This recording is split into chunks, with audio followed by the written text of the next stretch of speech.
Hey, it's Dave with another user spotlight. What I love about this one is we have a user who says his patients are delighted about the page he made for vasectomy, and the surgeon does a lot of vasectomies. For those of you who have submitted your name to be featured on a future user spotlight, thank you. There's a long list. What I've decided, as I've mentioned before, is you get to go to the front of the line if you submit a short video clip of you explaining what you like and what your patients like about a specific feature or page that you're using. Let's get started. Hi, WellPrept. My name is Pete Steinberg. I'm a urologist in the Boston area, and I specialize in kidney stones, and I also do a fair amount of general urology, especially vasectomy care. And I have to say, I love using WellPrept since it is a great place for my patients to find instructions and information to help them get through all of their surgeries, and especially the post-operative period. It really helps reduce phone calls to our office, and I think makes the experience for everybody better. So this page belongs to Dr. Peter Steinberg, who's a urologist in Boston. And as you can see, he has his vasectomy page. Now, I just want to give you a little insider tip here. When we designed WellPrept, the page automatically gets a page title, which Google sees. And that title for this page is going to be just automatically, without you doing anything, Vasectomy in Boston with Dr. Steinberg. So what does that mean?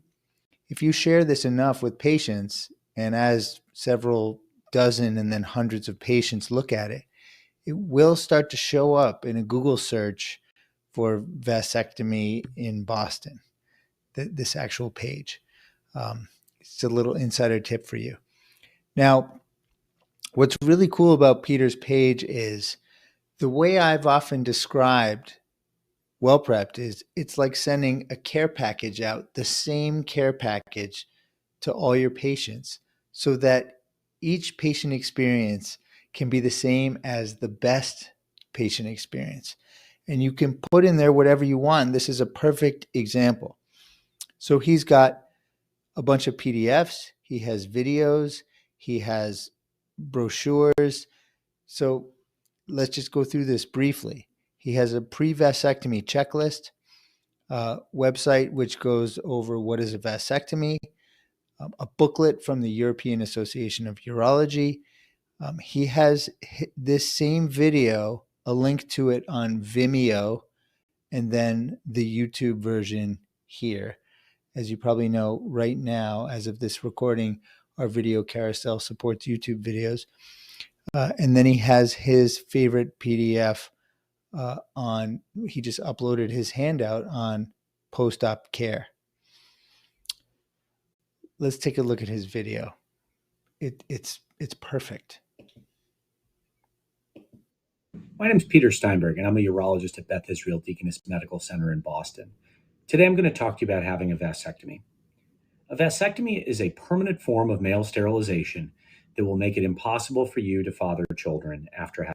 Now, as I normally do, I'm going to do it again here. Let's talk about production quality.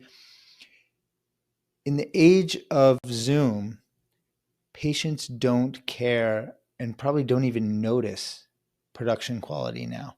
It just doesn't matter. He propped his phone up vertically. He's using AirPods for sound, which sound perfectly fine. And you just get the sense that this is the same spiel that he's said 1,000 times already. He just did it one more time for the camera here. Having the procedure. The procedure itself takes about half an hour, and we tend to do this in our office in either Boston or Chestnut Hill.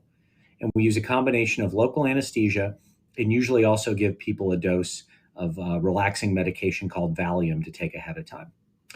During the procedure itself, a tube that carries sperm from your testicle up deep into your body where it can then be ejaculated out your penis.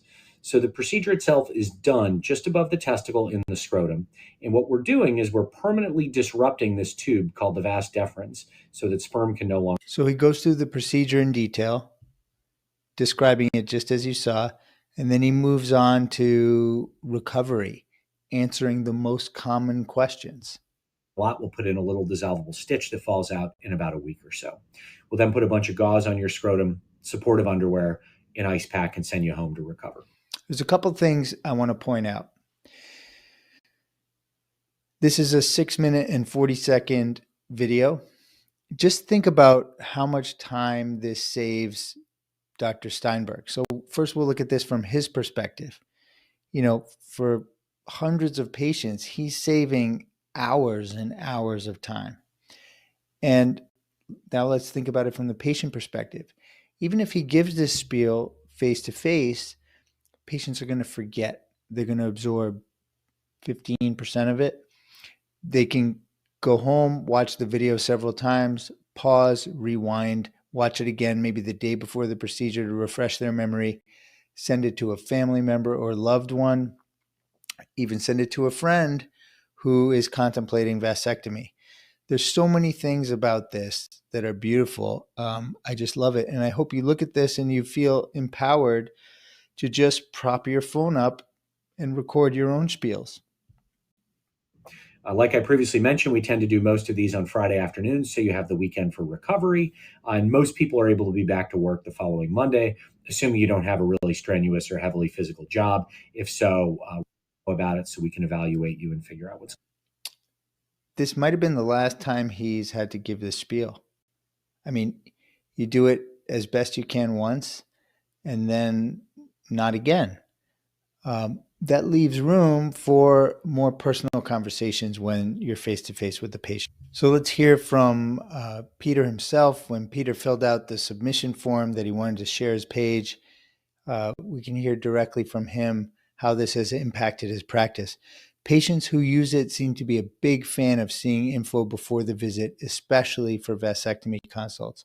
For many other conditions such as stones and hematuria, it's also helpful. There you have it. There's so much to love about what Peter's done with this vasectomy page, and I hope it inspires you in some way. The thing is, you get to look at this from two different angles. The physician-centric angle, like what are all the spiels that I do constantly that I want to either eliminate or minimize? And then from the patient-centric aspect, if I was a patient, what's all the information that I would want to know about this condition or this procedure? And how can I find information from different sources, package them up, and give them to a patient so that every patient gets the best experience? There's so much to love about what Peter's done with this page, and I hope it gives you some inspiration. What you do is you think about this from two angles. The selfish angle, or the physician-centric angle, where you think, okay, what are all the spiels that I do all the time that I want to either minimize or eliminate? And then you get to look at it from the patient side. And you imagine, if I was a patient, what are all the things that I would want or need to know about this condition or this procedure? And then think, how can you assemble information from different sources so that the patient has a nice array of information? And the best thing is, every patient gets all of the same information, all of your favorite stuff, whatever that may be. I hope you like this edition of the User Spotlight. Again, if you have a page that you're proud of, let me know, and you get to go to the front of the line if you submit a little video clip with it. Thank you so much.